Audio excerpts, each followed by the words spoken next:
Então, prazer. Agora é uma boa noite, são 6h30. Hoje é dia 16, uma quinta-feira, dia de Corpus Christi. Então eu estou tirando aqui para gravar. Quarta-feira eu nem chamei encontro, e nem hoje na quinta-feira. Eu estou efetuando só a gravação mesmo. Então fico na gravação, já boto tudo em dia hoje e se der, já adianto alguma coisinha.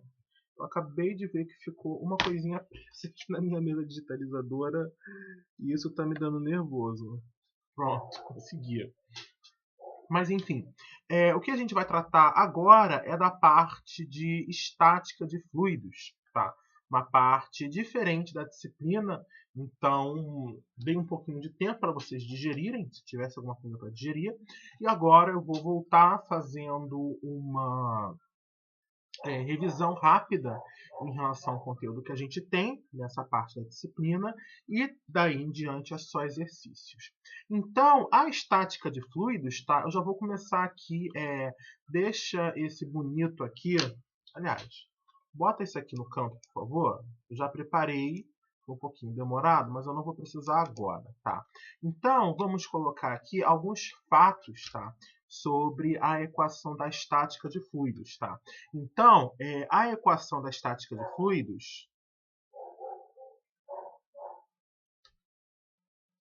deixar isso aqui bem registrado. A equação da estática de fluidos, tá? Qual é a suposição? Qual é a consideração que a gente está fazendo? Então é importante deixar isso bem registrado. Considera que o fluido está em repouso em relação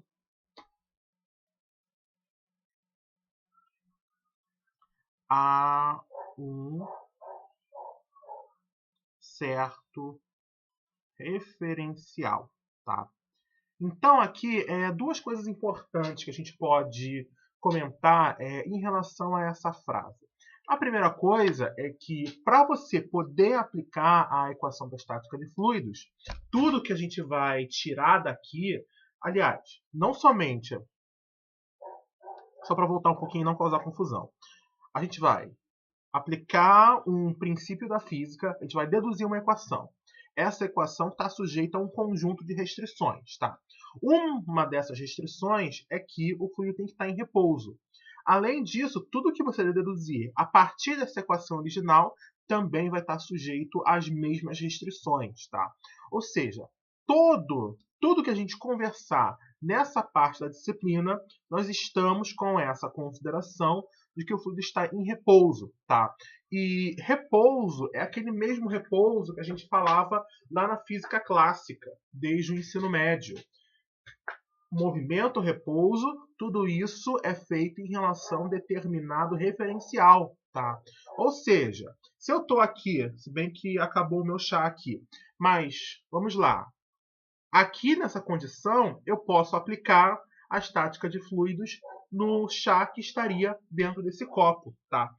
Por incrível que pareça, pode parecer estranho, mas eu também posso aplicar a estática de fluidos no tanque de combustível do meu carro quando eu estou a 80 por hora na Rio Santos. Rodrigo, você está a 80 por hora. Exatamente. Eu estou em repouso em relação a mim mesmo, tá? Eu estou ali, eu tanque de combustível também, nós não nos movimentamos um em relação ao outro. Porque se movimentar um em relação ao outro, você vai ter graves problemas, tá? Então, a gente pode aplicar a estática de fluidos nesse caso, tá? Ou seja, você, observador externo, vai ver o movimento, mas eu, observador interno ali, não vou observar o movimento, logo eu posso aplicar a estática de fluidos, tá? Vamos lá, mais alguma coisa que a gente tenha que falar? Sim, tá? A equação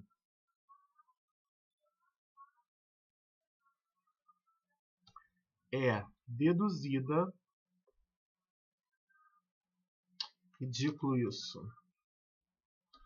Por meio da aplicação de um balanço de força, balanço de força está em um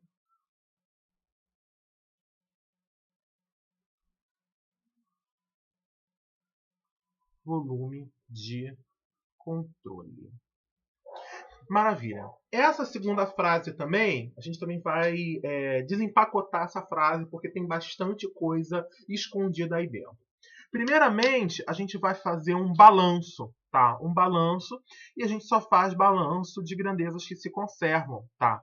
Então, o balanço de forças, na verdade, ele é a segunda lei de Newton, que eu já mostrei algumas vezes para vocês, e que a gente vai conversar aqui nessa parte, vai introduzir de novo, tá? Nessa parte da disciplina.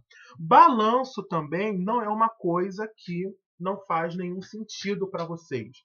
Vocês já tiveram contato com isso nas introduções, princípios e fundamentos da vida. Balanço não é nenhuma novidade. Tudo que entra, menos tudo que sai, mais o que é gerado, menos o consumido. Algumas pessoas já juntam o termo de geração e consumo. Isso tudo vai ser igual a um acúmulo, tá? Então, balanço a gente já sabe fazer. Mas agora a gente vai fazer balanço de forças, tá? E esse balanço de forças, ele também vai ser feito em um volume de controle. A gente vai ter, então, aqui um volume de controle definido para operar o nosso balanço de forças, tá? Vamos lá, então. O que a gente vai ter que comentar também? Prestem atenção nessa parte de dedução. Por quê? Porque o procedimento pode parecer simples, mas também vai servir de base para as próximas partes da disciplina, porque a gente vai realizar outros balanços. Na parte da introdução, não sei se foi mencionado, mas várias equações da mecânica dos fluidos, como a continuidade e o movimento e a energia, a gente obtém também aplicando balanço de grandeza conservativa, tá? Então, aprender a fazer balanço agora vai ajudar você a entender o que vai acontecer nas próximas partes da disciplina. Eu só não vou falar em fazer igual, por quê? Porque alguns balanços eles são bem complicados de se trabalhar, mas no fundo, o mesmo procedimento. E também fica para os próximos fenômenos de transporte, especialmente transferência de calor por condução, tá? E transferência de massa, tá? Porque a gente vai fazer balanço exatamente da mesma maneira, tá? Não vai ter diferença nenhuma, mas a gente vai obter equações diferentes, porque a gente partiu do balanço de uma coisa diferente, de uma grandeza diferente. Mas o procedimento ele vai ser o mesmo, tá? Mais alguma coisa que a gente precisa falar em relação a isso? Sim, claro. Nós falamos de um balanço de força. Tudo bem. Agora, que força você está querendo considerar nesse seu balanço de força, tá? Então, eu vou deixar aqui registrado, tá? As forças consideradas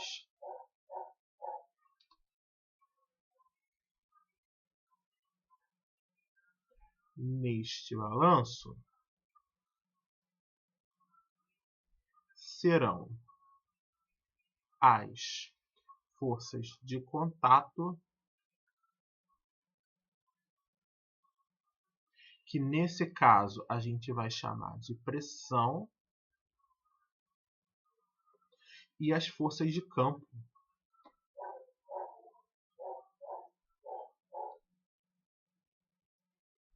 que nesse caso a gente vai ter a aceleração da gravidade.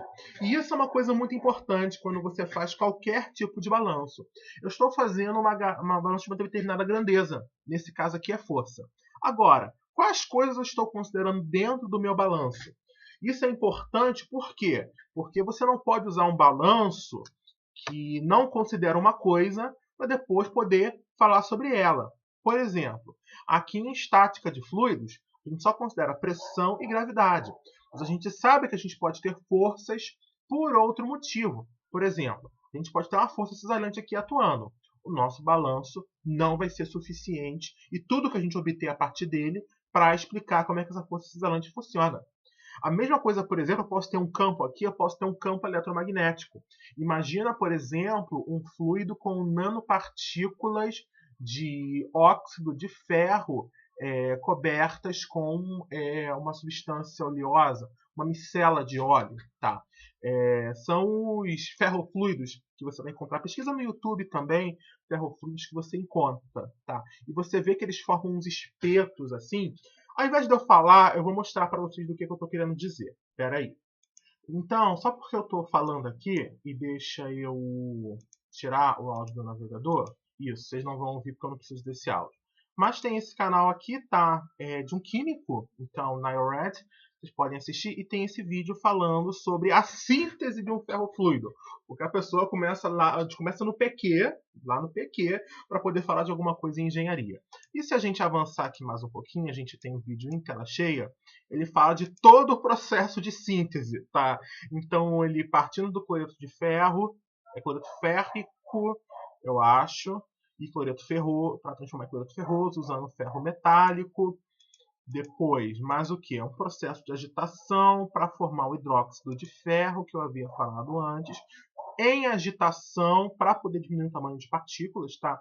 Especialmente o pessoal que já trabalhou em laboratório com nanopartículas sabe como é importante controlar o tamanho da nanopartícula, tá? Então aqui tem assim, eu falei que você precisa, ele usa ácido oleico, tá? Só que ele não usa o ácido graxo na forma de ácido. Ele usa a base conjugada com amônia, de uma reação ácido-base. Eu gosto disso porque me lembra da química orgânica. A química orgânica é legal. Mas, enfim, no final das contas, se a gente passar lá para os 28 minutos, então aqui, olha, cadê aqui? Ele separa essas partículas, tá? Depois ele vai isolar. Então, usou vácuo para secar. E o que a gente pode fazer? Ele dissolveu isso aqui em um solvente, tá? Cadê aqui? Pronto, ele vai dissolver isso aqui em um solvente. Se não me falha a memória, eu acho que o solvente ele é querosene. Então, aquele cheirinho lindo, maravilhoso, tá? Mas, depois de dissolver, o que ele vai fazer? Ele vai colocar esse material aqui em um campo magnético, tá? Agora que eu pausei o vídeo, esse fluido está parado. Mas eu posso aplicar a equação da estática de fluidos para tentar descrever o que está acontecendo aqui? Não posso. Por quê? Porque esse balanço que eu estou propondo aqui nas nossas anotações, ele não contempla a atuação de um campo magnético. Eu teria que descrever um campo magnético lá, através das minhas equações, e para poder fazer isso aqui funcionar, tá? E olha que acaba ficando uma coisa linda depois, tá? Acaba ficando uma coisinha maravilhosa. Então, vocês podem ver aqui, olha como é que funciona.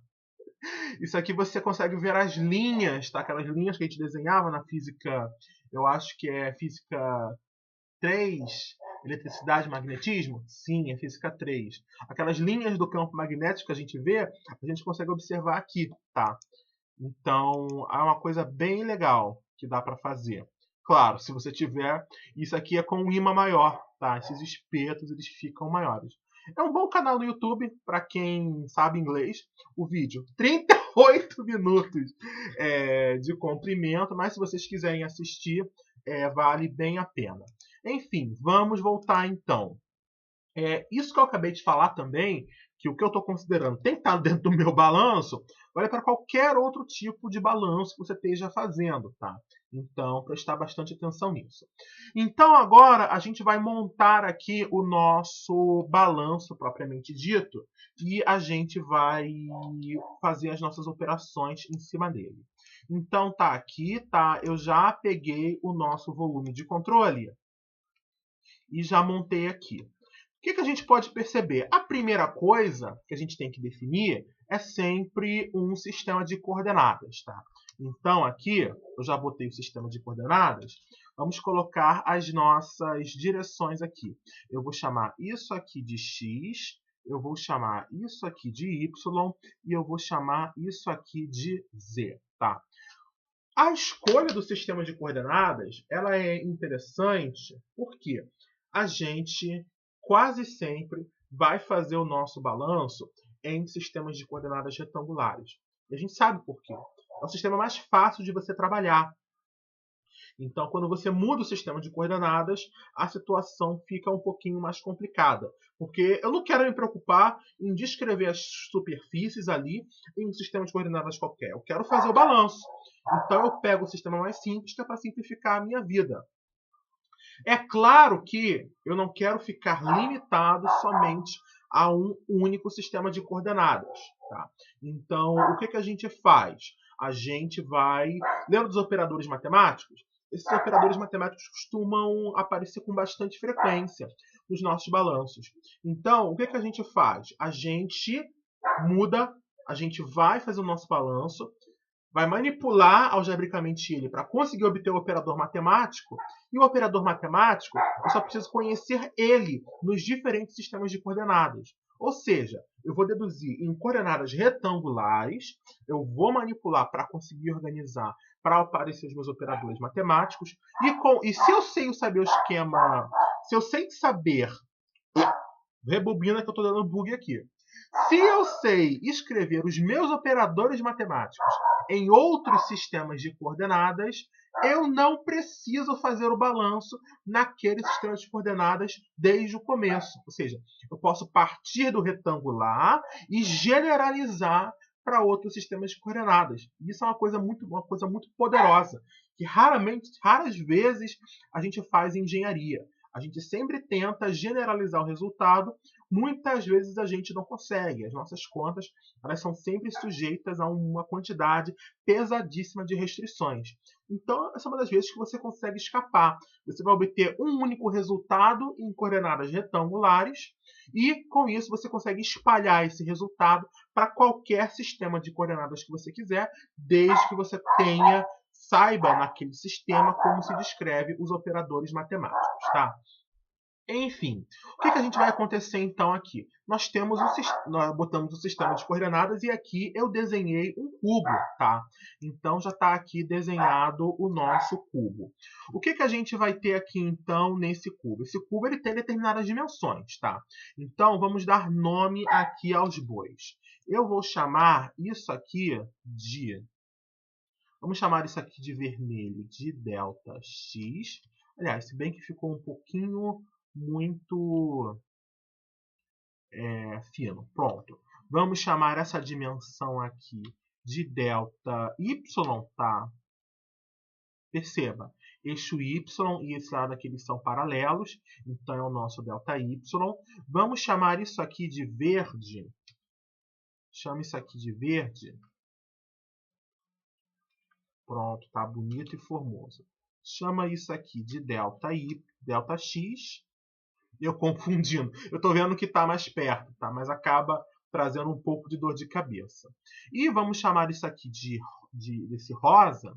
Vamos chamar esse vertical aqui. Agora sim não vai ter dúvida. Aliás, bem que o rosa usa esse roxo aqui. Vamos chamar isso aqui de ΔZ. Tá? Então, a gente tem que entender então as coisas que estão acontecendo aqui no nosso volume de controle. Quais são as forças que estão atuando? Lembrando, a gente só vai considerar a força de contato, que nesse caso a minha cara está aqui um pouco na frente, mas a gente sabe que vai ser só a pressão. Nós vamos depois estudar a questão da força de campo. Tá? O que vai acontecer aqui? Você vai ter a pressão atuando nas três direções do seu sistema de coordenadas, tá? O que eu vou fazer então? Eu vou pegar essa face aqui, se eu conseguir, pronto. Vamos pegar essa face aqui e colocar ela de verde, tá? Então, essa é a nossa face verde aqui. Botar ela numa cor um pouquinho clara. Pronto. Nessa face verde aqui, o que vai estar acontecendo? Vai estar entrando, aliás, tá? Vai estar entrando a pressão, ó, perceba, se eu colocar a minha pressão assim, eu vou ter a pressão entrando na direção Y, tá? Lembra que eu estou imaginando nesse volume de controle a pressão comprimindo esse volume de controle em todas as direções, tá? Então, vamos botar aqui a pressão entrando... Cadê aqui? 30 graus, por favor. Maravilha. Pronto. Eu não quero linha pontilhada. Vamos imaginar aqui... Não quero fio, eu quero stroke. Pronto. Vamos imaginar aqui, então, a pressão entrando em... A pressão vai estar sendo avaliada, ela está entrando em X. E aqui no fundo, eu vou observar alguma coisa do mesmo estilo. Então, vamos botar isso aqui de verde. Pronto. Vamos botar isso aqui de verde, botar uma opacidade de 30%. Maravilha, tá? E aproveita, manda você para o fundo. Pronto. Então, a gente tem aqui a pressão entrando em X mais ΔX. E aqui, nesse lado de trás, a gente também vai ter a pressão entrando. Aliás, não é nem X, né? Acaba que eu estou causando confusão. Eu estou com as coisas todas trocadas na minha cabeça, tá? Então, eu vou acabar causando dor de cabeça para vocês também. Deixa eu só... Tem um desenho aqui antigo que eu uso. Deixar ele bem abertinho aqui. Então, isso aqui não é nem pressão em X, tá? Eu devo estar causando confusão na cabeça de vocês. Eu não tô... Quando eu estou me movimentando nesses planos aqui em verde, tá? Esse aqui de trás, ele está mais perto da origem do meu sistema de coordenadas. Então, eu vou chamar isso de pressão avaliada em Y. Tudo bem. E aqui, nesse plano de verde que está mais para a minha frente, eu vou chamar aqui a pressão em Y mais ΔY. Tá? Então, eu estou avaliando a minha pressão que está comprimindo meu volume de controle em diferentes valores de Y. Tá? Vamos lá agora. Qual é o próximo lado que eu vou escolher? O próximo lado que eu vou escolher vai ser esse de vermelho aqui. Vamos tentar selecionar. Se eu conseguir, vai ser um milagre. Eu não estou conseguindo selecionar. Então, vamos tentar fazer isso aqui. Pronto. Foi aqui. Será que deu?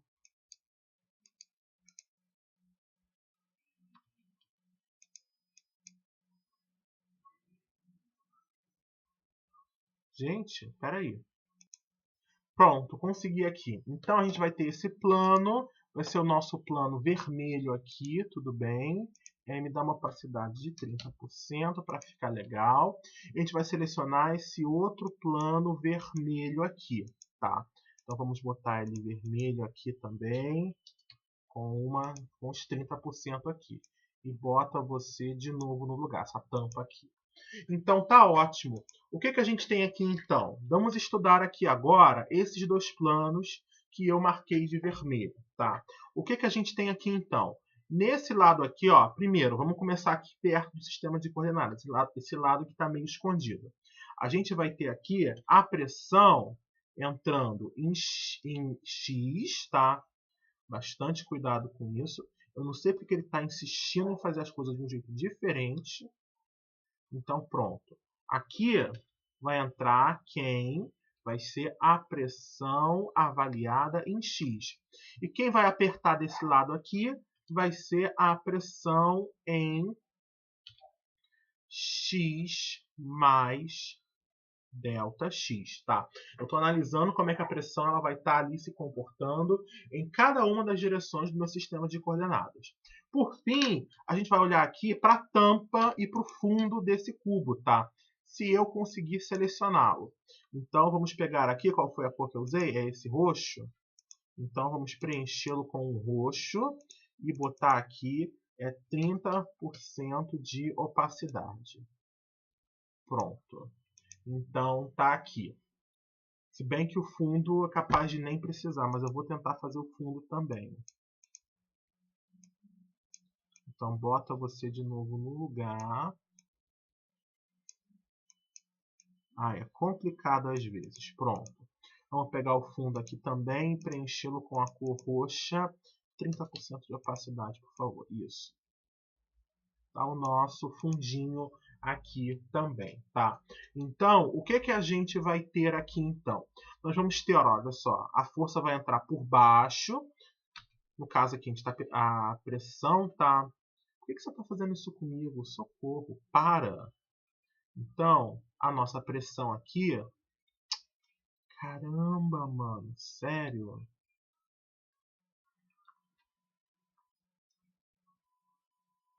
Pronto, ele herdou aqui a opacidade.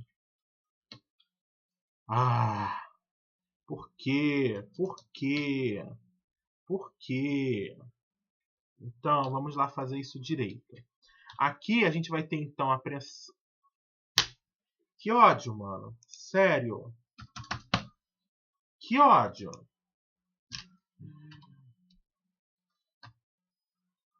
Pronto. Então, tá aqui a nossa pressão. Vai entrar por baixo. Então, vai ser a pressão que está sendo avaliada em Z. E se eu subir ΔZ, eu vou chegar nessa parte aqui de cima. Então, eu vou ter pressão aqui atuando em cima. E vai ser Z mais ΔZ. Admito que até eu me enrolei um pouco nessa parte, tá? E se bem que colorir o cubo não ajudou muito, tá? Porque as cores acabam meio que atrapalhando. Eu acho que se eu tirar esse de cima e esse de baixo aqui, fica até um pouquinho melhor. Ah, não, consegui selecionar. Tirar essas faces de cima e de baixo, tá? Porque aí você consegue ver pelo menos a cor dos dois lados. Então, tá aqui. Você vai ter pressão entrando em X, que é essa face vermelha, e você vai ter pressão entrando em X mais ΔX, tá? Então tá aí, tudo bem, tudo lindo, tudo maravilhoso. O que a gente vai ter aqui então também? A gente vai ter pressão entrando aqui atrás, nesse verde, em Y, e pressão entrando aqui na frente em Y mais essa distância ΔY. Por fim, a gente vai ter pressão entrando aqui embaixo, nessa face de baixo, que eu tirei a cor, vai ser pressão em Z. Se a gente subir ΔZ, essa distância, a gente vai ter a pressão também entrando em ΔZ. Então, agora eu analisei como se comporta a força de contato, que é a pressão. E a força de campo?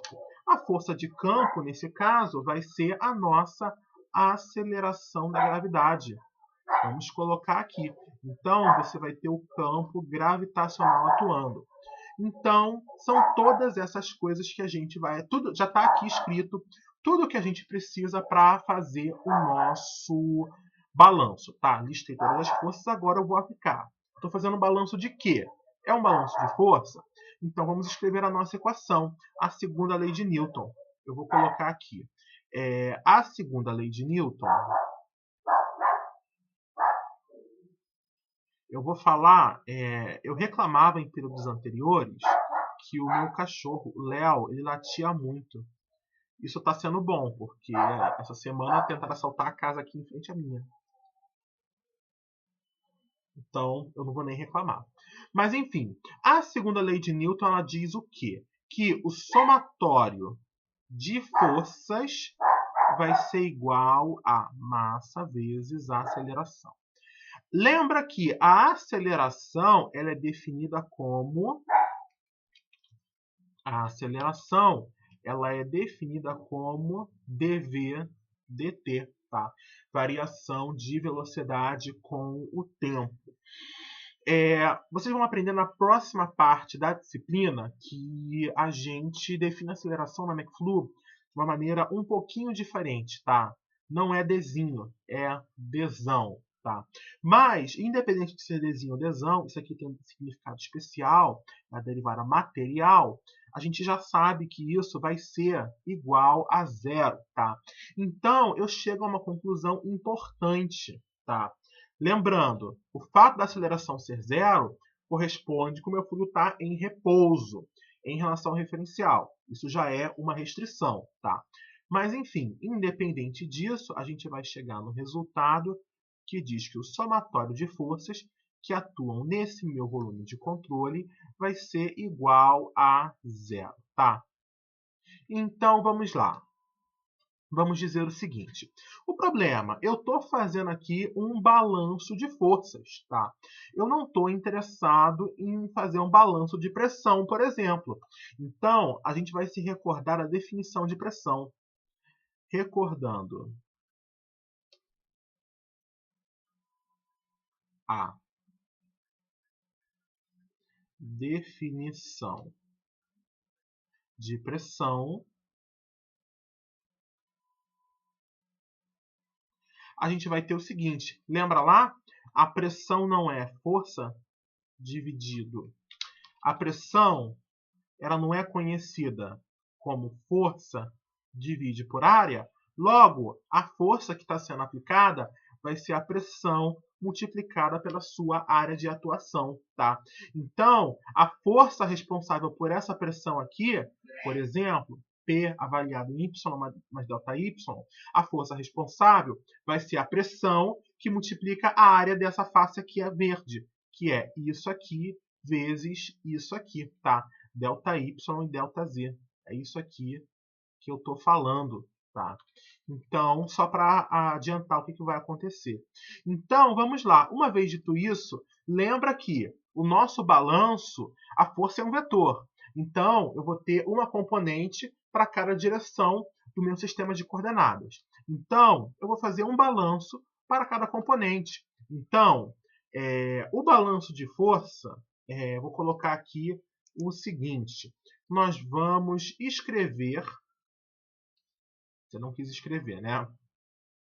Vamos colocar aqui, escrevendo o balanço de forças.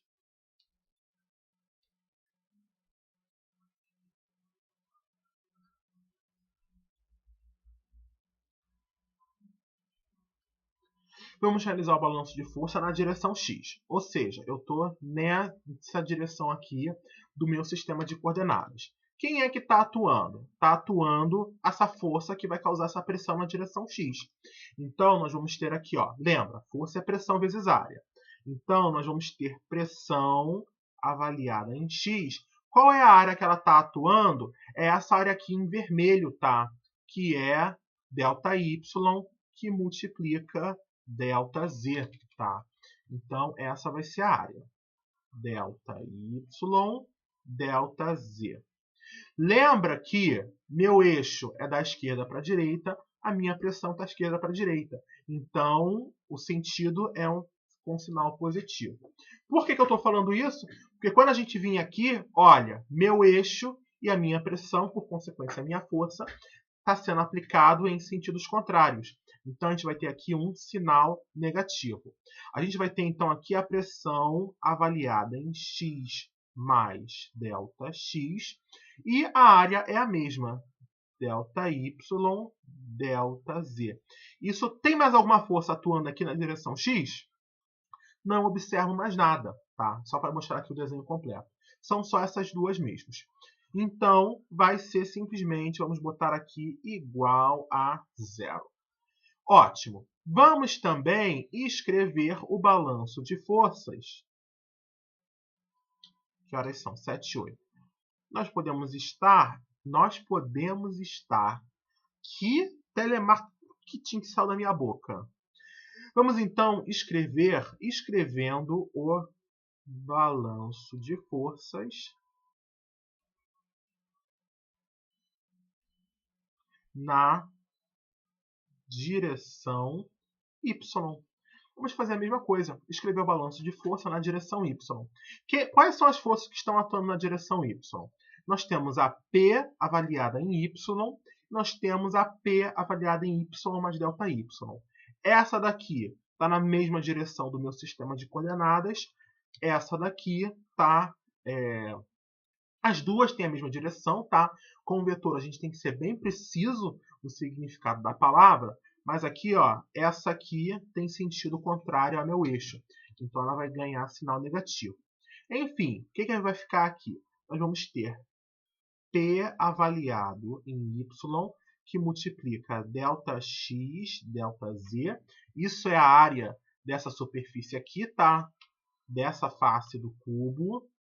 Deixa eu marcar aqui a face. Então, que área é essa? Delta X, delta Z. É o que eu estou colocando aqui na minha conta.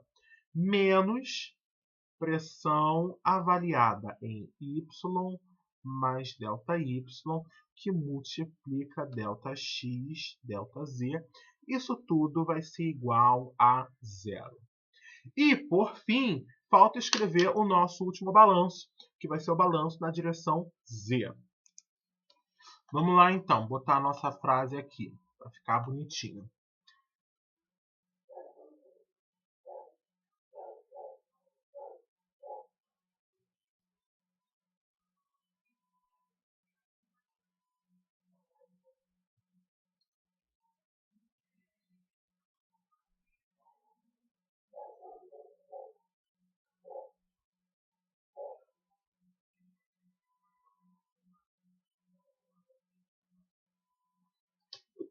É que estão ali com... Acho que vocês não estão ouvindo por causa do microfone, mas está passando na RJTV agora.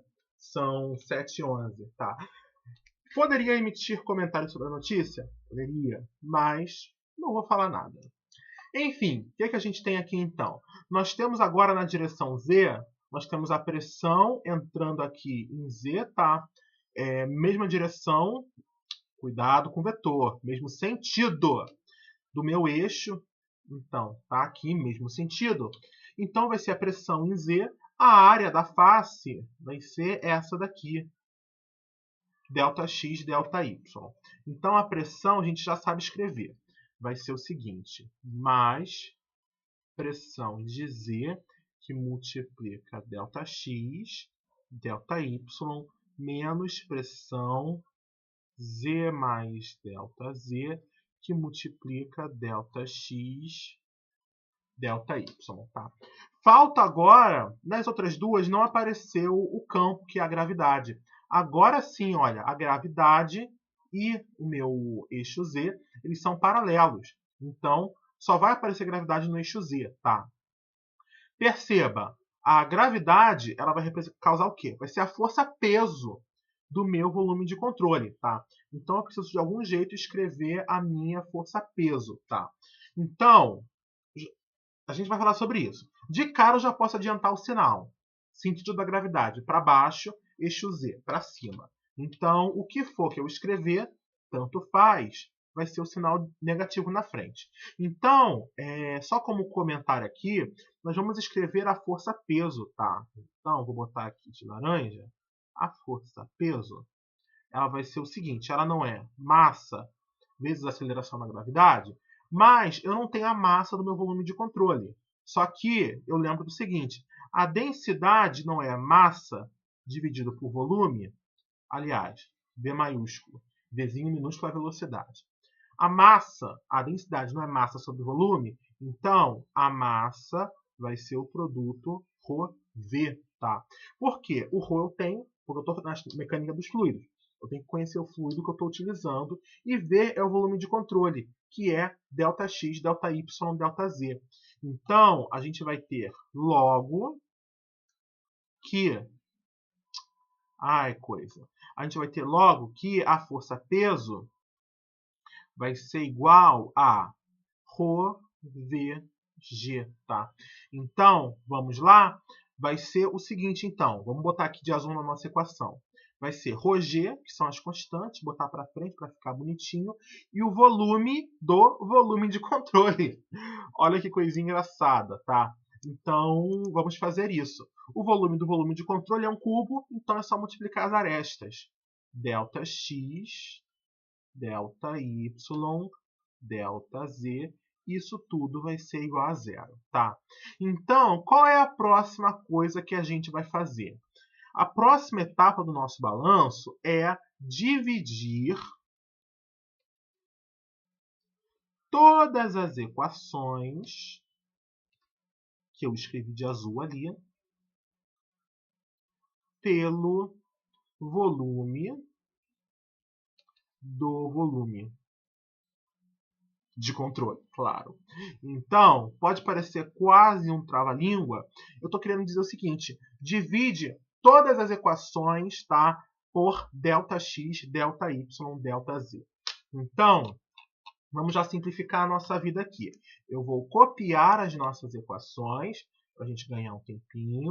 Tá aqui a primeira, tá aqui a segunda, trouxe uma coisinha que eu não quero. E está aqui a terceira equação. Pronto. Está aqui pronto. A primeira, a segunda e a terceira equação. A gente vai dividir, fazer a nossa divisão aqui termo a termo, tá? Então, simplifica bastante a nossa vida. Então, eu poderia botar aqui... por que eu vou fazer termo a termo? Só para ficar claro. Eu poderia simplesmente fazer isso aqui de uma vez só, tá? ΔX, ΔY, ΔZ. Mas não ajuda muito, tá? E aqui, obviamente, vou ter que dividir ambos dos membros para preservar a igualdade. Então, vamos colocar aqui o espaço aqui para colocar a nossa barra. Pronto, aqui, aqui, aqui, tá? 0 dividido por qualquer coisa, a gente já sabe que é 0. Então, vamos dividir o primeiro aqui por ΔX, ΔY, ΔZ. E a gente vai fazer a mesma coisa com todos os outros termos. Com você, com você, com você, você. Eu estou apertando o Alt que é para ele fazer uma cópia, mas ele não está querendo. Com você, você e você. Pronto. Estou dividindo todo mundo por ΔX, ΔY, ΔZ. O que a gente vai observar? Algumas coisas vão cortar, tá? Então, a gente vai ter aqui ΔY morrendo aqui na primeira equação. A gente vai ter aqui ΔX e ΔZ morrendo na segunda equação. E na terceira a gente vai ter ΔX e ΔY morrendo. Cuidado com a gravidade, porque todos os termos aqui, tá, de comprimento do meu volume de controle vão morrer. Essencialmente, eu vou dar aqui agora uma compactada, porque ficou um pouquinho grande demais. A gente vai ter o seguinte, tá? Então, vamos lá. Na primeira equação vai ficar o seguinte: pressão em X dividido...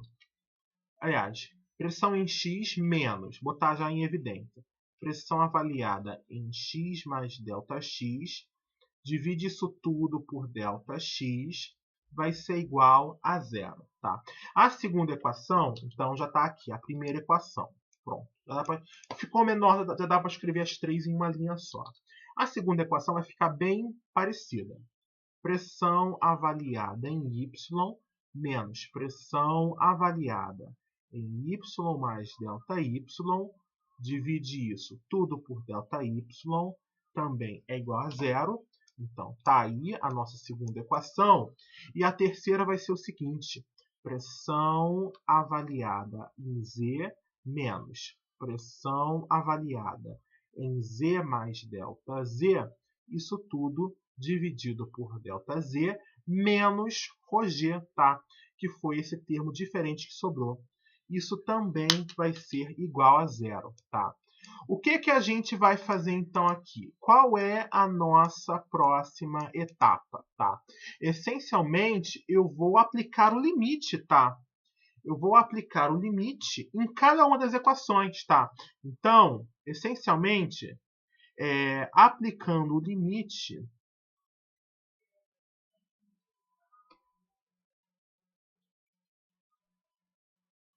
em cada uma das equações,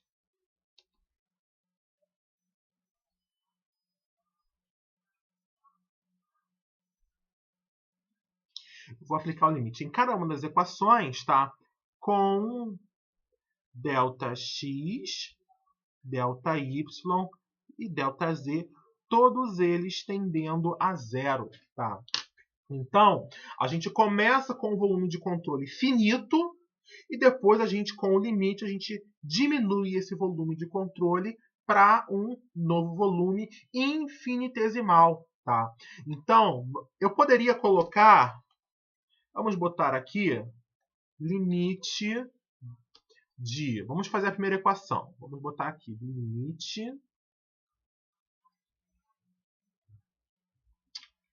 Ai, socorro! Limite de ΔX, ΔY e ΔZ, todos eles indo a 0, da primeira equação. Tá?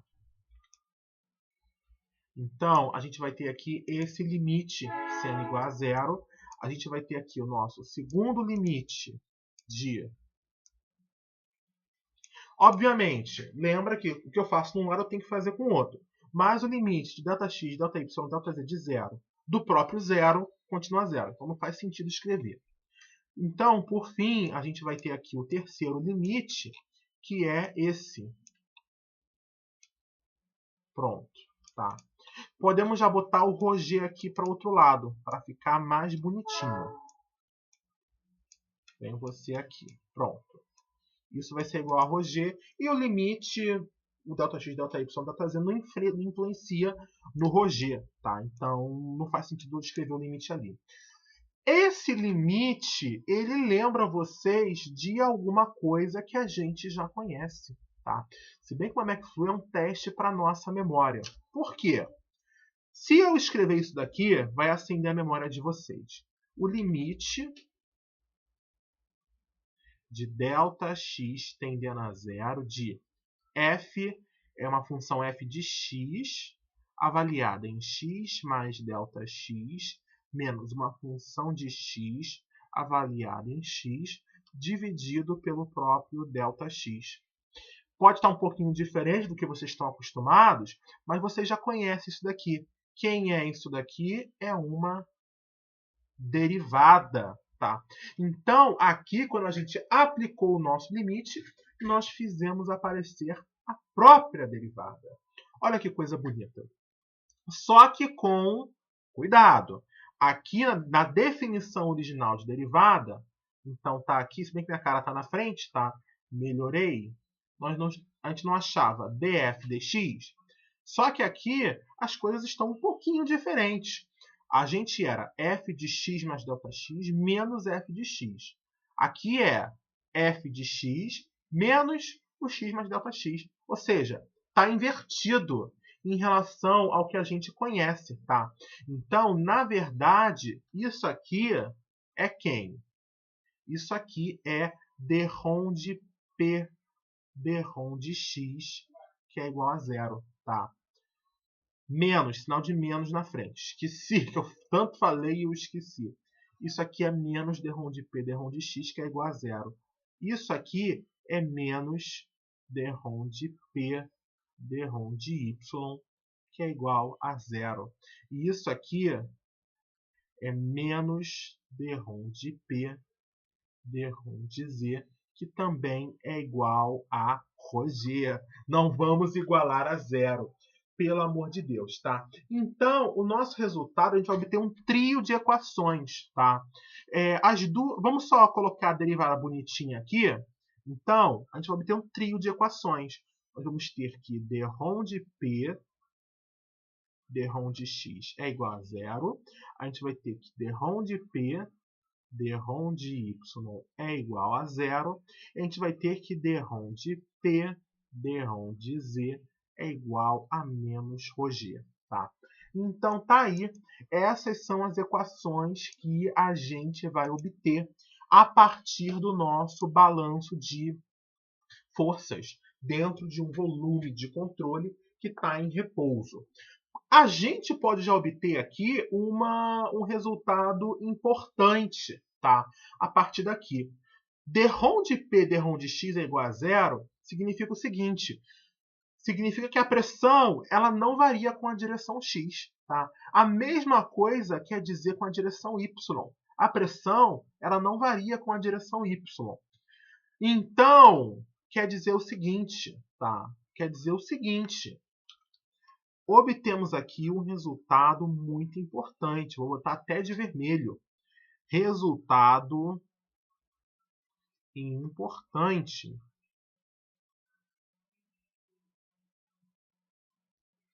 A pressão só varia com a direção Z. Tá? Então, é um resultado muito importante. Quando o fluido está parado, a pressão ela só depende essencialmente do quão fundo você está, da sua profundidade. Ela não varia nas direções x e y, o que dá um outro resultado importante, tá? Com umas palavras um pouquinho diferentes. Tá? Isso significa que existem planos isobáricos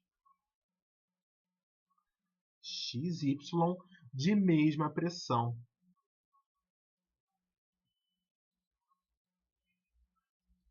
Tá. É um resultado interessante também. Significa o seguinte, se o seu fluido está parado, você pode, mantendo a mesma altura, você tem uma linha também isobárica, que é uma linha de mesma pressão, tá? E é útil quando você quer encontrar pressão em pontos diferentes do mesmo fluido, tá? Se tudo fosse um cubo, seria maravilhoso, é muito fácil. Mas os reservatórios, o volume de controle, ele pode ter, como a gente já comentou na parte de conceitos básicos, não por mim, pelos professores de vocês, eu não falei, da minha boca não saiu isso, mas lá o volume de controle ele pode ter qualquer formato. Seu formato é arbitrário. E isso te dá uma ideia interessante para você, de repente, achar a pressão tá em um outro ponto do seu volume de controle. Lembrando que você está sujeito a essas restrições. Tá? Então, significa o que a gente pode fazer? A gente ainda pode compactar essas equações ainda mais, tá? A gente pode compactar essas equações ainda mais. Como? Ora, imagina, a gente aprendeu 3 operadores matemáticos. A gente aprendeu o gradiente, a gente aprendeu o divergente, a gente aprendeu o rotacional, tá? Ora, a gente sabe que a pressão é o seguinte, a pressão, eu só preciso conhecer a pressão de um ponto e a minha pressão está completamente definida. Ela é simplesmente um valor. Então, a gente sabe que a pressão ela é uma grandeza escalar. Tá? Um único valor me descreve completamente essa grandeza. Mas, olha, eu parti de um escalar e eu obtive 3 equações diferentes aqui, uma para cada direção do meu sistema de coordenadas. Se a gente voltar lá nos operadores matemáticos que a gente conhece, o operador matemático que pega uma grandeza e aumenta o número de equações é só o gradiente. Então, significa que aqui a gente, na verdade, aplicou um gradiente da pressão, tá? Isso aqui que a gente tem é um gradiente de um escalar. Nesse caso, é a pressão.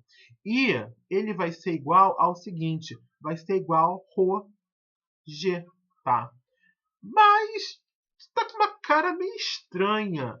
Por quê? Esse ρg, ele não aparece em todos. Eu poderia abrir isso aqui de novo, mas o ρg ele não aparece em todos os termos. Lembra que o vetor aceleração na gravidade ele vai ser o seguinte.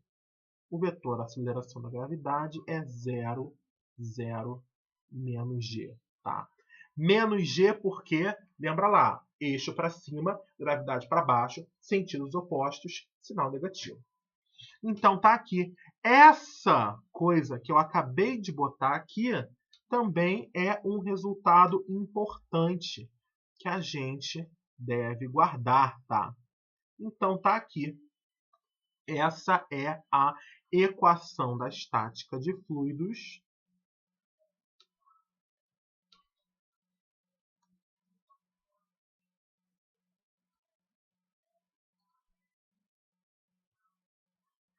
na sua forma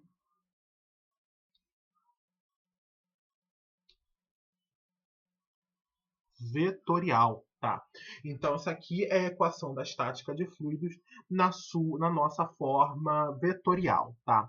A gente tem que tomar cuidado aqui com algumas coisas. Nós sempre precisamos ter ciência das restrições das nossas equações. Tá? Um erro muito comum que você vê o pessoal cometendo por aí afora é que o pessoal simplesmente joga uma equação. Tá? Simplesmente joga uma equação e não está ciente que nessa equação tem algumas restrições e tem que ser atendidas. Tá? Funciona às vezes? Você pode jogar uma equação e dar certo? Claro que pode. Você não estava prestando atenção, mas aquilo que você estava resolvendo, aquele problema, as restrições acabaram que foram atendidas, tá? Funcionou. Mas você não tem nenhuma garantia sobre isso. Se você não verificou, você não pode garantir nada, tá? Então você está dando um tiro no escuro. Mas, enfim, qual é a restrição que a gente vai ter que ter? A primeira, está lá, desde o início, fluido em repouso. Tá? Entra a questão do referencial, mas essa equação só funciona se o fluido está em repouso. Tá? Um detalhe que eu acabei de me recordar agora é esse referencial, necessariamente, não precisa ser externo ao volume de controle. Tá? O exemplo do carro que eu dei, quem está na pista me ver movimentar. Eu, dentro do carro, eu me vejo movimentar, tá? Eu não me... Aliás, peraí, quem está na pista não vai ver o fluido se movimentando, mas ele está estático. Eu, dentro do carro, não vejo o fluido que está dentro do tanque de combustível se movimentar. Mas, se eu começar a frear e acelerar, o que vai acontecer aí? Foi um caso que eu não tratei. Em relação ao fluido, eu estou em repouso e o fluido está em repouso a mim. Mas olha, você vai começar ali a ter, né, meio que uma turbulência. Esse repouso também pode ser pensado como um pedaço de fluido em relação ao outro. Se as minhas partículas de fluido estão se movimentando entre si, isso não pode ser considerado repouso. Tá? Então, bastante cuidado. Você tem que ter absoluta certeza que o fluido está em repouso para poder aplicar essa equação. Tá? Aí também entra a nossa segunda restrição. Tá? A gravidade é a única força de campo. Então, lembre-se, quando você faz um balanço e você considera coisas dentro desse balanço, então, você não pode botar uma coisa nova, um campo eletromagnético, e usar a mesma equação. Porque cadê ele no seu balanço? Não aparece, não funciona, tá? Então, existem várias outras forças de campo que podem estar atuando ali, tá? Você, por exemplo, imagina o seguinte, tá? E se a gente botasse para rodar? Se a gente botasse ali o fluido para rodar, bota ele num tambor e bota para rodar, com uma rotação constante, tá? Então você não tem variação de velocidade ali. Poderia usar a equação da estática de fluidos? Por incrível que pareça, eu diria que não, tá? Por quê? Você tem a atuação ali de outras forças. Força centrífuga e força centrípeta, tá? Não estão inclusas no seu balanço.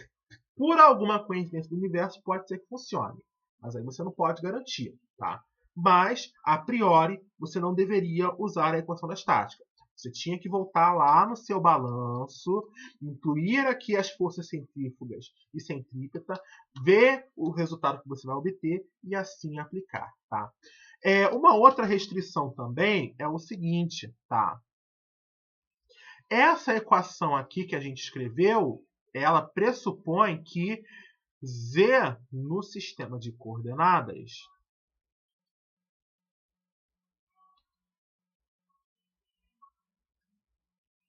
aponta para cima.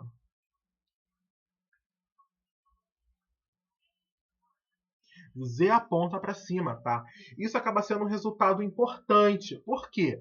Porque esse sinal aqui, ele apareceu por quê? A gente incluiu ele aqui, tá? Eita, gente, eu acabei apagando a equação. Nossa, que mole que eu dei. Deixa eu dar uma corrigida aqui, então. Pronto, corrigi aqui, então. Eu teria esse sinal negativo aqui que eu acabei de selecionar, ele veio justamente por quê? Porque a gravidade e o meu eixo eles tinham sentidos diferentes, tá?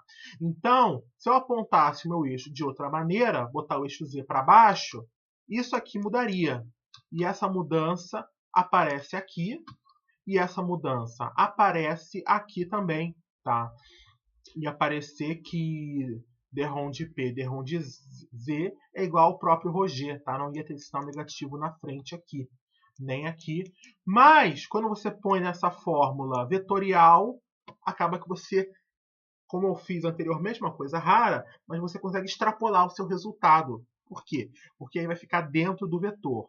Então, você vai ter que escrever esse vetor gravidade aqui de acordo com o seu novo sistema de coordenadas, onde o eixo Z aponta para baixo. Só isso que você precisaria fazer, tá? Então, tomar cuidado em relação a isso. Isso aqui, tudo que eu escrevi, tá sujeito à restrição 3, tá?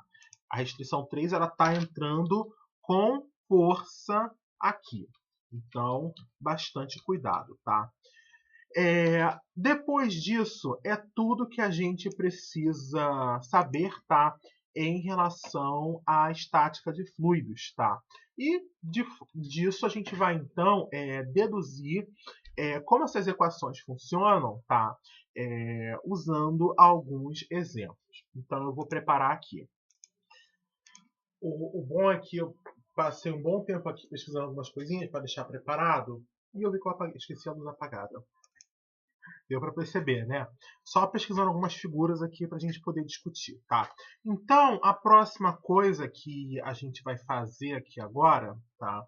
Para já deixar bem claro o que está rodando aqui, a gente vai para a parte de aplicações, tá?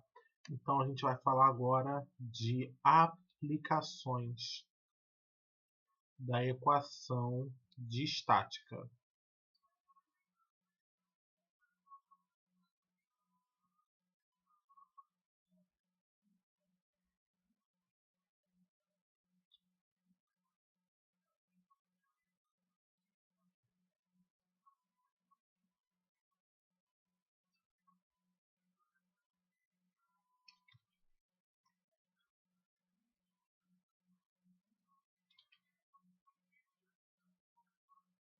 Pronto.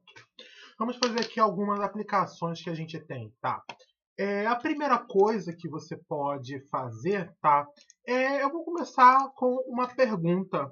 Eu vou começar a inverter um pouco a ideia. Vamos começar fazendo uma pergunta, tá? Que diz o seguinte: como se comporta... Aliás, né? A pergunta vai ser mais simples. Qual é a pressão no fundo do mar? O que a gente pode fazer então? Aqui eu peguei uma figura do fundo do mar, tá? Só para a gente ter o que conversar. Então a gente vai ter o seguinte: o meu objetivo é, vamos pegar aqui, o meu objetivo é encontrar a pressão P, tá? Então, eu quero, o meu objetivo em termos de mecânica dos fluidos é o seguinte: eu quero encontrar o valor da pressão P, tá? Existe uma certa pressão P aqui. E esse ponto onde eu quero medir essa pressão P, ele está localizado no fundo do mar. Se bem que o vermelho não está ajudando. Vamos botar aqui o laranja. Pior ainda. E o rosa, será que ajuda? Também não.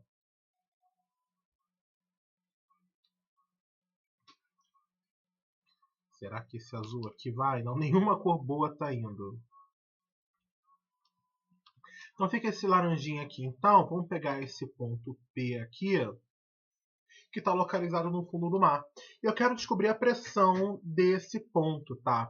Então, o que a gente sabe? A gente sabe o seguinte, tá? Que a nossa equação, ela diz o seguinte, tá? Então, começar aqui de cima. O que a gente sabe, então? Derrom de P, derrom de X é igual a zero. Derrom de P, derrom de Y é igual a zero. E derrom de P, derrom de Z é igual a menos ρg, tá?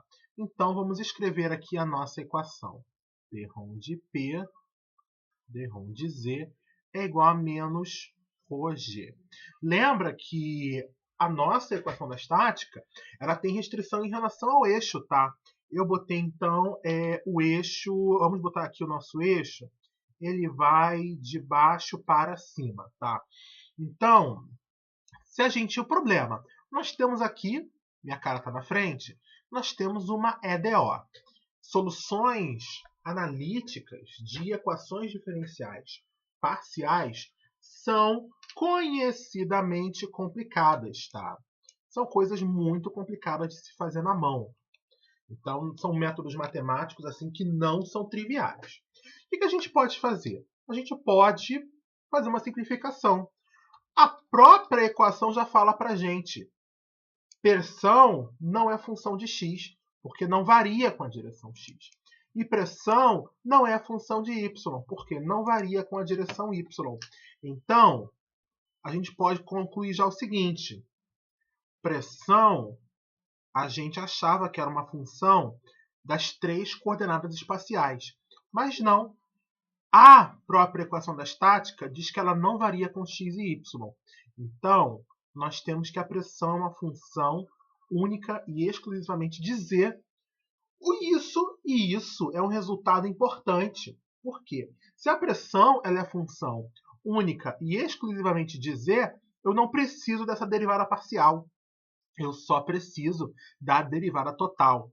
Então, a derivada total é igual a parcial e eu posso dizer que dp dz é igual a menos ρg. Então, nós vamos ter aqui que dp é igual a menos ρg dz. Tá? Então, uma equação diferencial ordinária de primeira ordem. Já acabei de separar as variáveis, então a gente sabe como se resolve, tá? Eu vou integrar dos dois lados, aqui e aqui. E vale uma consideração importante aqui, tá? Então, perceba, se eu deixar ρ e g dentro da integral, eu tenho um pepino. Por quê? Porque eu preciso saber como é que é a densidade do fluido varia com essa profundidade e como a gravidade também varia com essa profundidade. E aqui eu vou aplicar mais uma consideração, que é o seguinte: ρ e g são constantes, tá? Eu estou querendo calcular a pressão no fundo do mar, correto? Lembra que o fundo do mar, ele é preenchido com água. Fluido conhecidamente incompressível. Logo, a densidade é uma constante. O fato da água ser um fluido incompressível, ou seja, não sofre com as variações de pressão, não diminui de volume com a variação de pressão, me ajuda bastante. Fica aqui a questão da gravidade. Gravidade varia com a altura? Varia. Lembra lá da física? F é igual a G M1, M2 divide por R. Então, constante da gravitação universal, massa, tá? E a distância R que separa o centro de massa dos dois corpos. Problema. A gravidade é causada por causa de quê? É a atração da Terra, tá? A atração da matéria da Terra entre si que causa a gravidade. O problema. Qual é o tamanho da Terra comparado com, por exemplo, a gente está aqui nesse pedacinho de mar, vamos supor que a profundidade aqui seja 10 metros. O que é a circunferência da Terra perto de 10 metros? Porcaria nenhuma, né? 10 metros não vale nada. Então, a gente essencialmente considera que a gravidade ela é uma constante. Tá? A gente aqui, em engenharia, costuma trabalhar com coisas próximas da superfície da Terra ou até um pouco mais no fundo do mar. A gente não observa grandes variações de gravidade. Tá? É diferente se você, por exemplo, está numa estação espacial internacional, a 300 e tantos quilômetros de altura. Acho que nem sei o valor de cabeça, mas eu acho que é isso mesmo. Já é uma coisa diferente, já tem uma distância considerável. Tanto que lá, famosamente, os astronautas flutuam. Mas no nosso trabalho aqui, próximo da superfície terrestre, essa variação da gravidade ela é irrelevante, essencialmente. Então, G também a gente vai considerar como sendo uma constante. Um ponto que eu quero falar também é que aqui na disciplina eu padronizo a gravidade como 980665. Tá? Isso é de uma convenção de 1926 do Bureau de Pesos e Medidas, tá? Que é responsável pela padronização do SI. Legal. A gravidade ela varia na crosta terrestre, tá? Então, deixa eu pesquisar aqui. Pronto. Então, aqui a gente pode ver, por exemplo, que aqui da NASA, sempre uma boa fonte, só me dá uma imagem, por favor, um pouco grande. Eu gosto de imagens grandes. Eu quero imagens. Pronto, tá aqui. Ainda na NASA, uma fonte boa. Abre essa Google, tem hora que você me irrita. Pronto, tá aqui, tá? Então você tem aqui as anomalias de gravidade, tá? Então isso aqui é em miligauss, tá? Então vale a pena pesquisar o que é a unidade. Então, de acordo com a nossa Wikipédia, linda, maravilhosa, o Gal, também chamado de Galileu, ganhou o nome por causa de Galileu Galilei, e a unidade da aceleração, às vezes, usada em gravimetria. O Gal ele é definido como 1 centímetro por segundo ao quadrado, tá? E o miligal, tá? Então, é 1 milésimo de 1 centímetro por segundo ao quadrado. Então, lembra que o valor padrão da gravidade? Então, a gente tem 980,665 centímetro por segundo ao quadrado. Um Gal, ele é 1 centímetro por segundo ao quadrado. E ainda, o nosso dado aqui está em miligauss. Tá? Então, é uma coisa muito, muito pequena, mas existe sim variação da gravidade na crosta terrestre. Tá? Crosta ou crosta? Como é que vocês falam? Vocês usam essa sílaba aberta? Pergunta interessante. Então, tem aqui na região do Chile, né? Aqui nessa região do sul da Ásia também, um pouco aqui no Oceano Atlântico. Aqui. Isso aqui provavelmente é no Himalaia. Tá? E aqui no nosso Rio de Janeiro, cadê o zero? A gente está ali mais ou menos, né, quase nada de anomalia na gravidade. Então, tá a gente bem próximo do 980,665. A Wikipédia é interessante também, em inglês tem muita coisa de gravidade, tá? Então aqui tá a aceleração da gravidade em algumas cidades, tá? Vamos lá, aqui cita a fonte. Então Rio de Janeiro tá aqui 980, aqui no Rio é 978, tá? E vamos lá, aqui tem fonte, então não é uma coisa aleatória.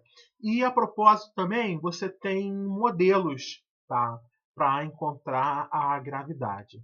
Mas, enfim, nenhum problema em relação a isso. Vamos considerar, então, dei essa volta toda, né? E eu gosto de dar volta. Mas, então, é só para dizer que na resolução da nossa EDO, vamos considerar que densidade é uma propriedade do fluido, é constante, e a gravidade, tá? Não vamos observar variações, pode variar de local para local, fiquem cientes disso, mas é uma variação bem pouca, tá? Então, de 980 para 978 é quase nada, tá? Então, só manter. Varia, mas é uma variação tão pouca que eu vou considerar desprezível. Vamos voltar aqui para a solução da nossa EDO. Nós vamos ter aqui, então, o seguinte. A integral de dp é menos ρg integral de dz. E a gente pode aqui amarrar os limites de integração.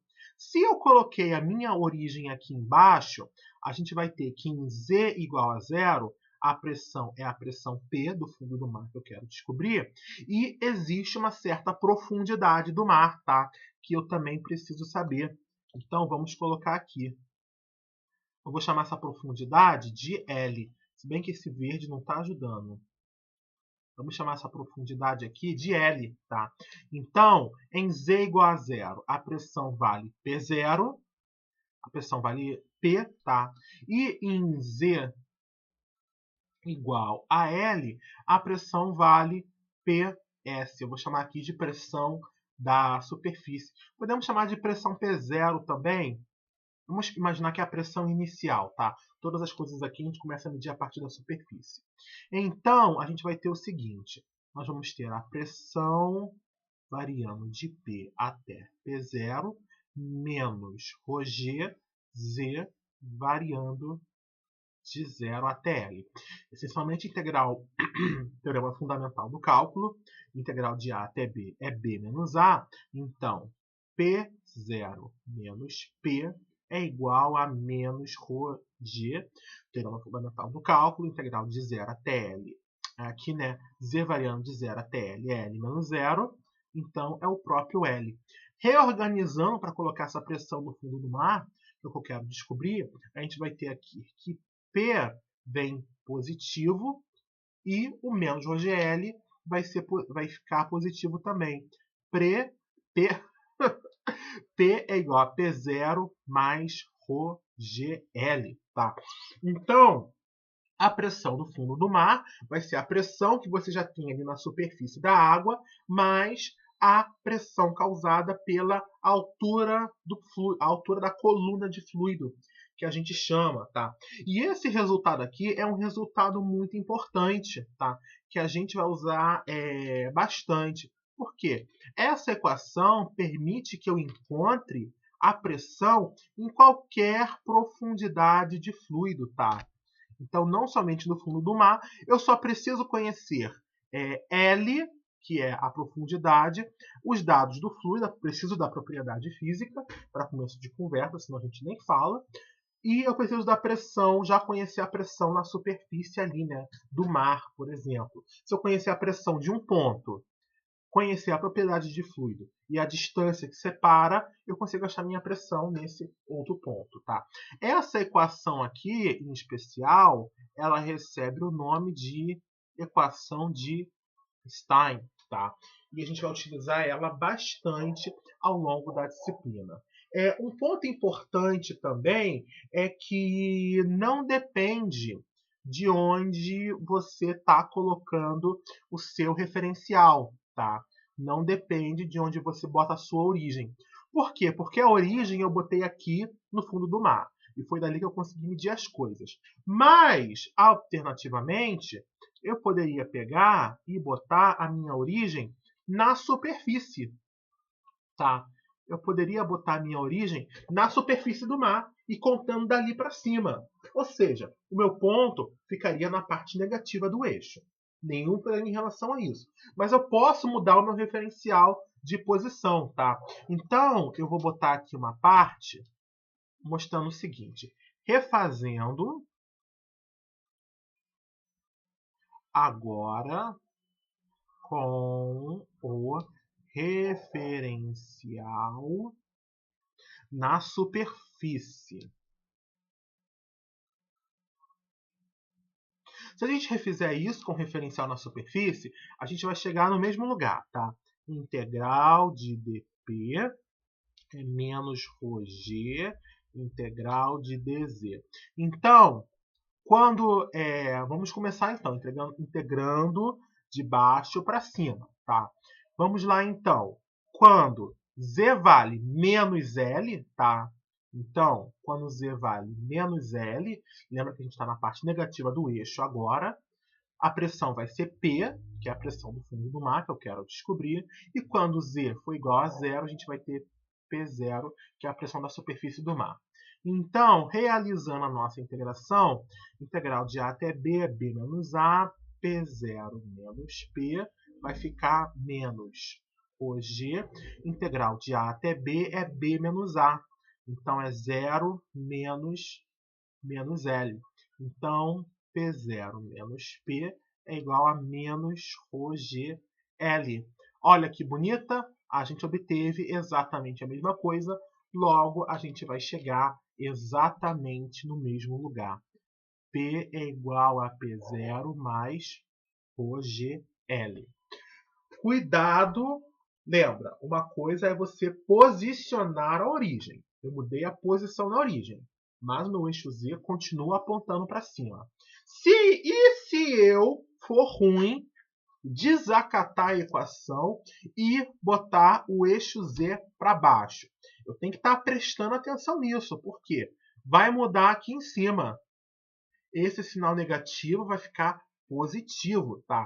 No final das contas, então, já para adiantar aqui, e se o eixo Z, eu quero o azul escuro, meu querido? Por que você está usando fio?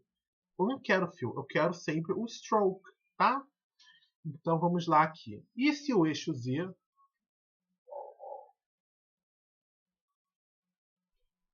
apontar para baixo? E se o eixo Z apontar para baixo? A gente vai ter o seguinte, então. Vamos botar aqui. Derrom de P, derrom de Z, vai ser ρg. Isso vai depois se reduzir a dP é ρg dz.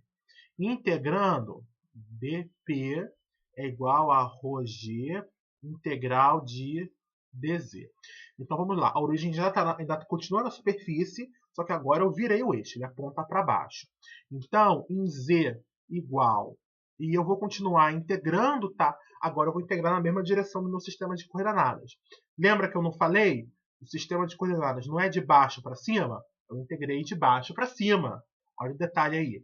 Agora, meu sistema é de cima para baixo, eu vou integrar de cima para baixo, indo da superfície para o fundo, tá? Por quê? Senão eu posso também ter mais uma inversão de sinal aí. Pode dar dor de cabeça. Ok, então em Z igual a zero, a pressão é P0.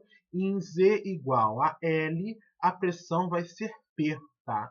Então aqui a gente vai ficar com o seguinte, integral de A até B é B menos A. P menos P0 é igual a ρGL. Então P vai ser igual a P0 mais ρGL. Tá? Então, quando vocês fizerem uma inversão de eixo, tomem cuidado, porque vai mudar aqui, tá? Muda aqui na nossa equação diferencial parcial de partida e também muda aqui na etapa de integração. Mas a gente, com cuidado, consegue chegar no mesmo resultado, tá? Isso eu estou relembrando isso daqui, mas no final não é importante. A gente usa a equação pronta, tá? A gente já pressão igual a pressão do ponto zero mais ρGL. Então, vamos pensar aqui. O que essa equação quer dizer sempre? A pressão de um ponto. Olha aqui, ó, o significado físico. A pressão de um ponto que está mais embaixo é igual à pressão do ponto que está mais acima, somado com a pressão causada pela coluna de fluido. Tá? Por quê? Porque eu estou descendo, eu estou indo do ponto zero. Se eu somar, se eu aumentar minha pressão, eu estou chegando no ponto P. Eu posso fazer o contrário também. Eu posso ir do ponto P para o ponto na superfície. E aí a minha pressão ela vai ser subtraída. Tá? Pode estar parecendo estranho agora. Como é que você está falando em subtração se só deu sinal positivo? Mas isso vai ser destrinchado ao longo dos exercícios. Tá? Uma coisa que eu posso fazer, uma aplicação dessa equação, por exemplo, você pode calcular a pressão em qualquer ponto, tá, do oceano. Um ponto interessante é a Fenda das Marianas, tá, que é o ponto mais profundo do oceano. A imagem aqui não está em muita qualidade, mas essencialmente o que a gente vai fazer? A gente sempre conhece a pressão da superfície, tá? Então, o que eu vou fazer? Eu vou botar um pontinho aqui. Vamos chamar essa pressão aqui de pressão P0. E eu vou me movimentar daqui, chegar até ao fundo, tá? Então, eu vou me movimentar uma distância L aqui. E eu quero saber a pressão no fundo, que eu estou chamando de P, tá? Então, vamos colocar mãos na obra, tá? Ok, o que a equação de Stein ela diz para a gente? P é igual a pressão zero mais ρGL, tá? Lembrando, pressão zero é uma pressão que eu preciso conhecer, tá? Rho e G são propriedades do fluido, e G é uma constante. L é a distância que separa os dois pontos. E P é o ponto que eu quero descobrir. Enfim, P0 aqui, eu já vou adiantar. P0 é igual à pressão atmosférica, que a gente padroniza também. Ela vale 101,3 kPa. Tá? Vamos colocar aqui. O fluido é água, fluido incompressível. Então, a densidade a gente adota como sendo 1000 kg por metro cúbico. Vamos estar faltando aqui quem também? Aceleração da gravidade, a gente já conhece. A distância aqui está um pouco difícil de ver no gráfico, mas a distância da Fenda das Marianas é 11.035 metros. Tá? Então, com isso, a gente já está munido para poder calcular a pressão lá no fundo. Tá? Então, vamos para as contas? Nós temos que a pressão P, que eu quero descobrir, vai ser 101,3, que multiplica 10 a terceira Pascal. Soma isso com a densidade da água, 1000 kg por metro cúbico, multiplica isso pela gravidade, 980.665 metros por segundo ao quadrado, e multiplica pela distância que separa esses dois pontos, que vai ser 11.035 metros. E com isso a gente pode partir para a primeira conta do dia. Vamos lá?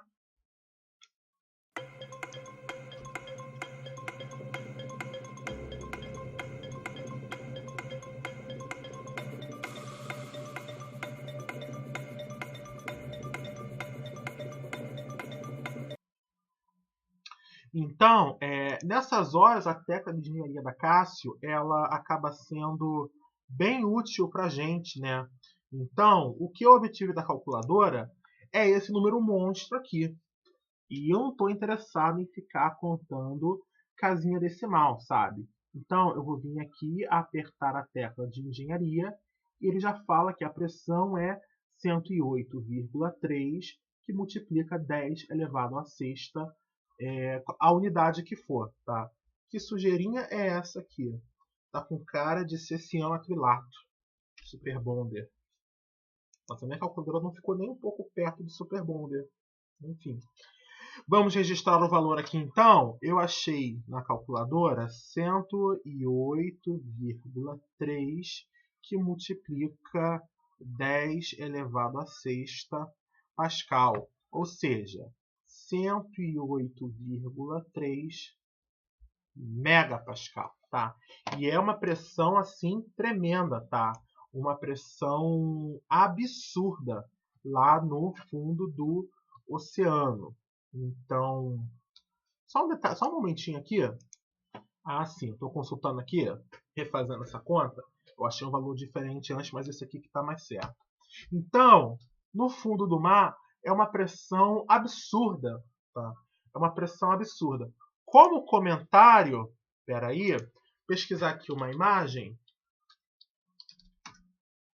Estou aqui digitando aqui, tá? Esse peixe bolha, vocês vão encontrar a imagem como peixe mais feio do mundo, tá? Mas por que que isso acaba acontecendo? Ele é um peixe de águas profundas, que vive ali na costa da Austrália. Então, coitado do peixe. Ele está acostumado, o corpo dele evoluiu para viver nessas pressões aqui absurdas do fundo do mar.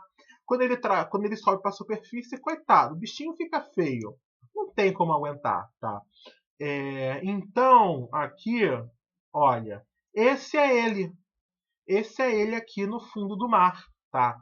Então é uma coisa muito mais bonitinha do que essa imagem aqui que a gente acaba associando aqui, ó, no habitat natural, 3.000 pés. 3.000 pés 3.000 pés é o quê?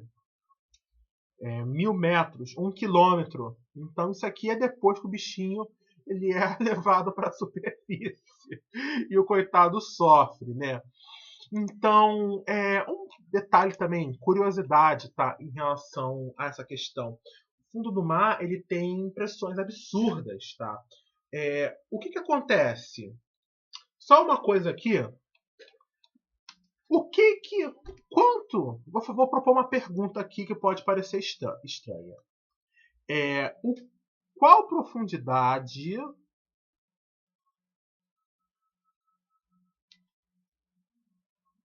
eu preciso mergulhar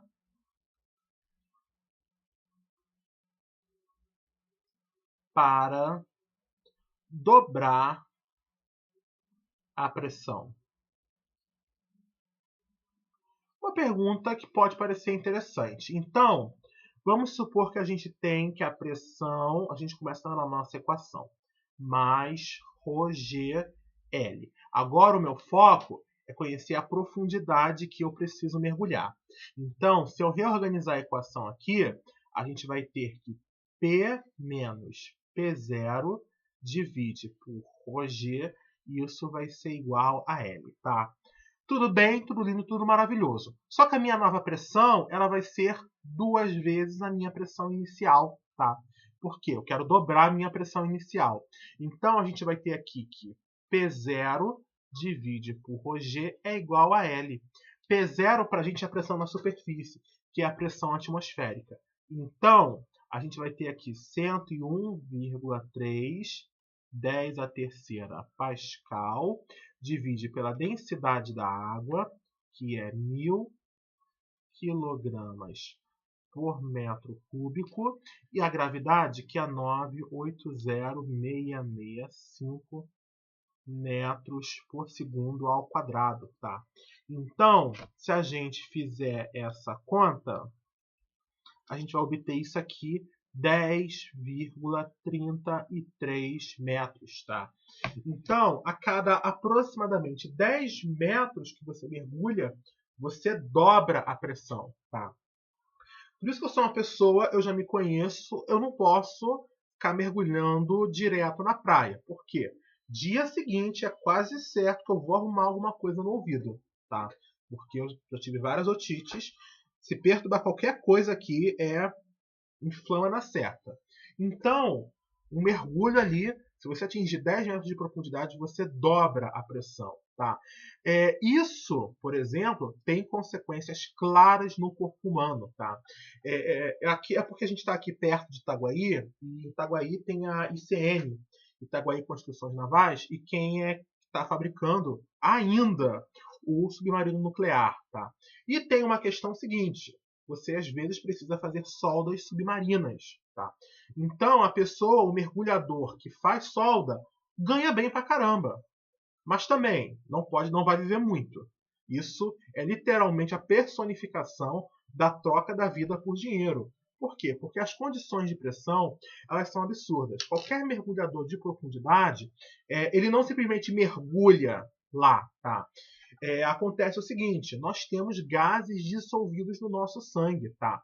Então, conforme você está mergulhando, você tem pressão te envelopando, te cobrindo. Então, isso, além de te comprimir, comprime gases que você tem no sangue. Tá? E o gás comprimido, ele ocupa menos volume. Você está ali com o seu tanque de oxigênio, respirando gás, respirando gás, respirando gás. Até aí, tudo parece que está muito bem. Você faz uma descida controlada, para você não ter uma grande variação de pressão num período muito curto de tempo, e você vai lá, faz o seu trabalho, você está lá se aclimando a pressão, tudo bem. O problema desse pessoal começa na subida.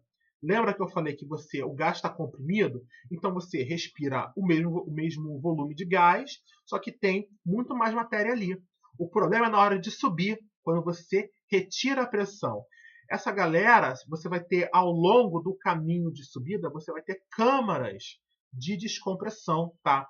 Para quê? Para aquele gás poder se expandir de maneira controlada, de modo que a pessoa possa ir exalando naturalmente. Tá? Então a pessoa fica ali horas naquela câmara de descompressão até ela poder finalmente voltar para a superfície. E eu falei que a troca de vida por dinheiro, por quê? Porque você vai fazer aquilo ao longo da vida profissional várias e várias vezes, tá? Então, apesar da gente tomar todos os tipos de medida de cuidado para isso, o corpo, querendo ou não, sofre com essa variação de pressão, tá? Tanto que, para evitar isso, tá?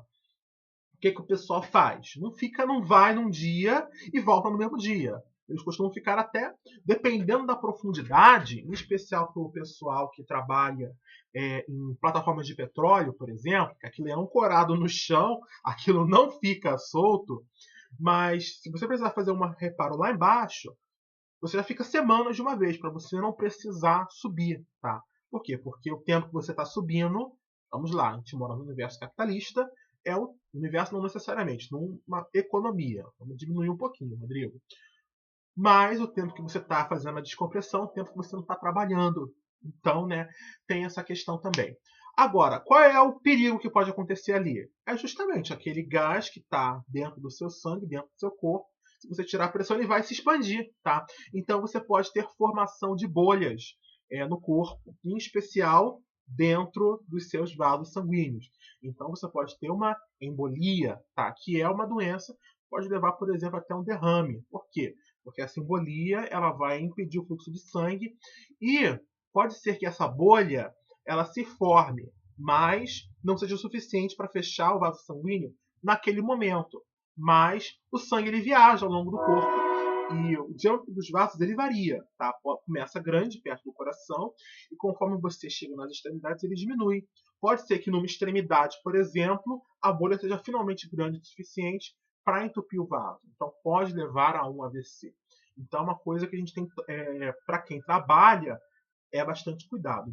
Tanto que, se não me falha a memória, precisa de menos tempo de trabalho para aposentar. Eu acho que cada mês de trabalho conta como 2. Então a pessoa acaba trabalhando menos tempo.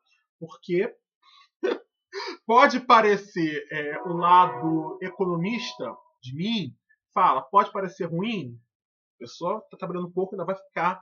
Mas não vai viver para aproveitar a aposentadoria. É mórbida a situação, tá? É mórbida. Mas ninguém vai proibir a pessoa de trabalhar com o que ela quer. Então tá aí. Esse resultado aqui também é interessante. A gente chama isso aqui, tá? Esse resultado, perceba, 101,3 é uma atmosfera, tá? Então, isso aqui, a gente também chama isso aqui, além de metro, um comprimento, a gente chama isso aqui de metro de coluna de água, tá? Ou seja, você vai encontrar isso também em catálogos, em alguma literatura mais antiga. Esse metro de coluna de água, ele é uma medida de pressão também, tá? Literalmente, é o quanto você tem que se aprofundar para obter uma atmosfera de pressão, tá? É 10,33 metros. Isso costuma aparecer bastante. Vamos lá comentar sobre mais uma aplicação aqui da aplicação da estática de fluidos. Essa aqui, tá? É o barômetro de mercúrio. Então, esse barômetro vocês já conhecem. Se vocês já até usaram um, se não me falha a memória, em IC 396 Físico-Química Experimental, lá no laboratório de Fischi do PQ, tá? Fica ali em cima do laboratório de Química Analítica. Isso, onde vocês tiveram a Analítica 1. Então, vamos começar. O que eu coloquei aqui? Tá. Então, vamos botar aqui barometria. É uma das maneiras. Vamos lá. Eu falei para vocês que a pressão atmosférica é 101,3 kPa. Mas de onde saiu esse dado? Das vozes da minha cabeça? Claro que não. Tem alguma maneira da gente medir isso. E eu vou conversar sobre isso agora. Então, vamos lá. O que é um barômetro de mercúrio? Essencialmente, você vai ter aqui um recipiente, tá? Que contém esse mercúrio, tá? Esse recipiente ele é aberto para a atmosfera, ou seja, aqui nessa superfície, essa daqui que eu estou marcando agora, está atuando essa pressão atmosférica que é marcada com a seta azul.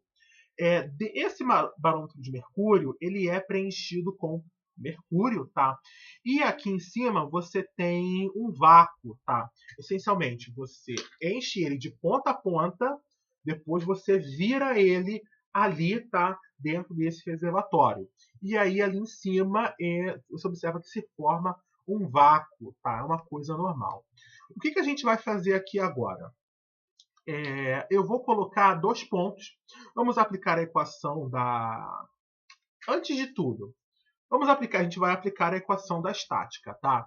Então, eu vou botar um ponto A aqui. Esse ponto A, ele é um ponto que está localizado ali na superfície entre o mercúrio e a atmosfera. Então, a pressão do ponto A é a própria pressão atmosférica, que eu não sei, mas eu vou descobrir. Olha, esse ponto A, além do ponto A, eu vou botar aqui um ponto B. Olha, perceba, lembra que eu falei que a gente vai ter planos isobáricos de mesma pressão? Aí, aqui essa ideia ela ajuda a gente. Por quê? Porque, olha, o ponto A está exposto para a atmosfera. O ponto B não. Então, não tem como eu saber a pressão do ponto B.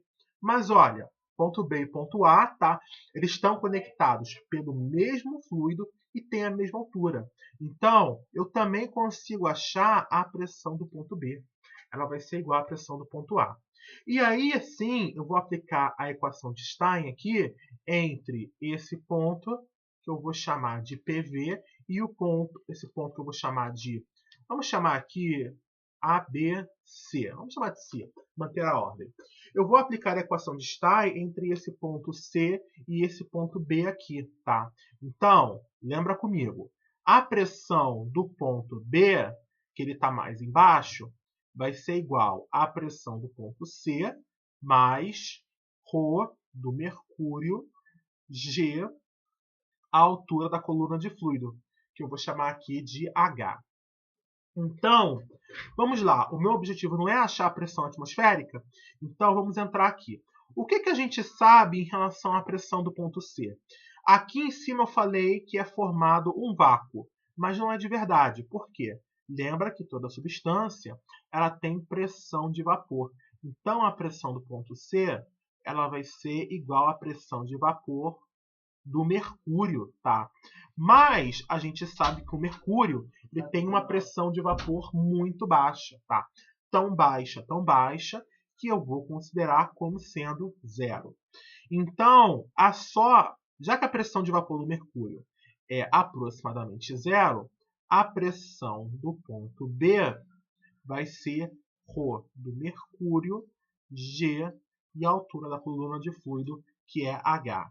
Lembra que ρ do mercúrio é 13.600 kg por metro cúbico. Tá? Então, tá aqui. Consigo finalmente calcular a pressão do ponto B e relacionar a pressão do ponto B com a minha pressão atmosférica. Vamos colocar a mão na obra?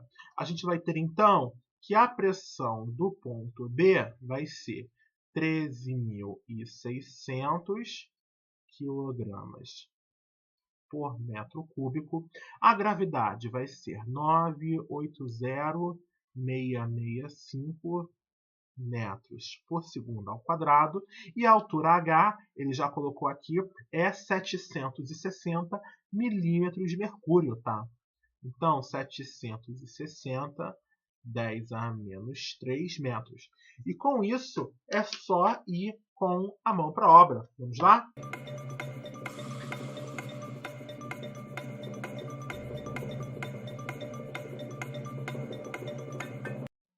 O que a gente encontrou aqui?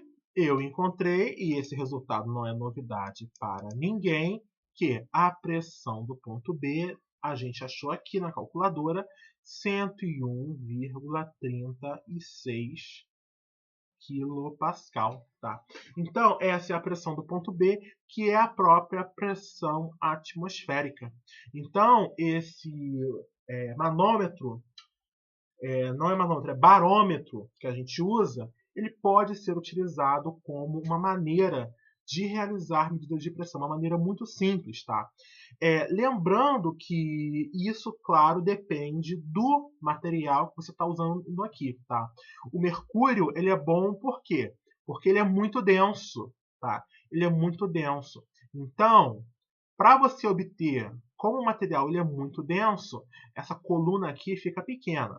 76 centímetros já está ficando um pouquinho complicado de trabalhar, mas é relativamente pequena. Você pode ter no laboratório, por exemplo. No caso da água, seria 10 metros de coluna. Você precisaria de um prédio de 4 andares para ter um manômetro de água. Tá? Então, acaba sendo uma coisinha um pouco complicada. É claro que isso aqui é uma maneira da gente explicar o manômetro de tubinho. Você não encontra ele dessa maneira aqui. Tá? Então, você vai encontrar ele, cadê? Aqui, essa é uma imagem de acervo, tanto que tem essas marcações aqui, mas você percebe, o manômetro ele tem uma cara mais ou menos aqui, tá? O reservatório está mais para baixo, mas aqui, o que a pessoa tem aqui? Dá para ver a escala, tá? Então, ela começa com 800, 810... Então, aqui 800, 810, 820, 910, 920, 1010. É uma escala um pouquinho diferente do que eu estou... sim, claro. Isso aqui está em hectopascal, a unidade. HPA. É o pessoal que trabalha com meteorologista. usa muito essa escala de hectopascal. Por isso que eu estou achando diferente aqui. Mas lá no PQ tem um manômetro sim de tubo em U. Eu só não estou conseguindo achar a foto aqui, mas ele também lê em milímetros de mercúrio. É o famoso Thor, que a gente vira e mexe, aparecia lá na fisicoquímica. Ele vem daqui. É justamente essa medida de altura. Então, 760 milímetros de mercúrio também é uma medida de pressão, tá? Acaba sendo. Pode parecer um comprimento? Pode. Mas esses 760 milímetros de mercúrio representam a pressão causada por uma coluna de mercúrio com 760 milímetros de altura. Tá? A gravação já está ficando um pouquinho longa, já está com 1 hora e 44 minutos. Então, eu vou optar por ficar por aqui. Então, só um procedimento para realizar. Em primeiro lugar, muito obrigado pela paciência. Tá? Não deu para explicar tudo o que eu queria, que preciso ainda explicar mais alguma coisa em relação a isso. Então, no nosso próximo encontro, eu digo que a primeira hora é reservada para a explicação de mais conceitos e depois a gente parte para a aplicação de exercícios. Então, por hoje, eu acho que é só e até a próxima!